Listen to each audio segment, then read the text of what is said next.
ब्रह्ममुरारिसुरार्चितलिङ्गं निर्मलभासितशोभितलिङ्गम् जन्मजदुःखविनाशकलिङ्गं तत्प्रणमामि सदा शिवलिङ्गम् देवमुनिप्रवरार्चितलिङ्गं कामदहन करुणाकरलिङ्गम्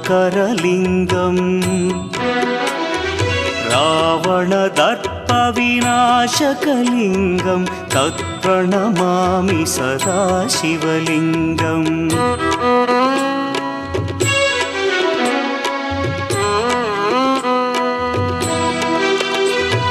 सर्वसुगन्धसुलेपितलिङ्गं बुद्धिविवर्धनकारणलिङ्गं सिद्धसुरासुरवन्दितलिङ्गम्